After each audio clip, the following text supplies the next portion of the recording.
And this next story is a tribute to a good friend and a wonderful companion. He had a long scar on his right hind leg from being tangled in a barbed wire fence. And he's suffered from wind around the heart, just like a Frenchman. So I called him Maurice. I guess he liked the name because he never complained. He was a strawberry roan horse, a wild Mustang. Desert had been his home. Cantankerous, stubborn, with this wild gleam in his eye. He didn't have a friend in the world, and it was pretty obvious why. The rodeo company wanted to put him down, sell him for the price of his meat. They didn't want him around, and he'd have ended up as some dog's treat. So I offered to buy him. And soon Maurice was mine. Cost me all of $45 and 3 dimes. In the next few weeks, he put me to the test. He wasn't sure what to make of me, but I hung in there and I did my best. In the mornings, he'd be frisky, kick up his heels, you know what I mean?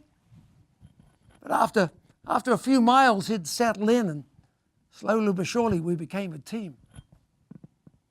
Hell, we spent so many hours together on mountain trails you could barely see. But he never missed a footing, and he took pretty good care of me. So spent so much time together, it was like we could read each other's minds. We became more than partners. We became friends, both in rhythm and in time. I could always tell when there was danger or we were not alone on the trail. He'd prick up his ears and he'd turn his head and he'd never move his tail. We always chose the lonely places. Most men are scared to go there. But I guess that suited both of us. Why, heaven only knows. 10 years we traveled together. Damn, didn't seem that long. We've been up and down the mountains, and you'd listen quietly while I sang my songs. In all that 10 years, I'd always carried a gun, but I'd never shot an animal. Not for sport, and certainly not for fun. Oh, Maurice was a character. That there's no doubt. Several people had tried to ride him, and he'd always leave them just laying flat on their backs. But he had a sixth sense that sometimes I just couldn't understand. So he'd be gentle and quiet.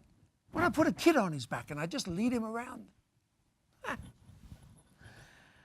You know, being a cowboy is a lot more than just wearing boots and hats and jeans. And Maurice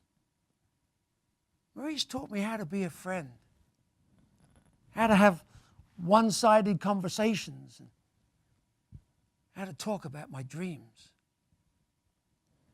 He understood the misery of being alone and that life is all about rhythms and that even a wanderer needs somewhere that he can call home. All of us are eventually going to pass on to that happy hunting ground in the sky. But at 29 years old, Maurice became very sick. And both knew it was time for him to die. It hurt me. It hurt me so badly to see him ill. But one morning, it ended.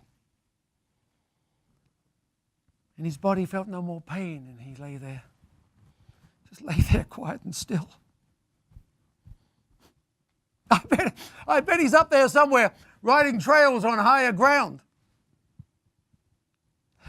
Just remember, my old friend, I'm still riding with you. Just in spirit this time around. Farewell, old friend.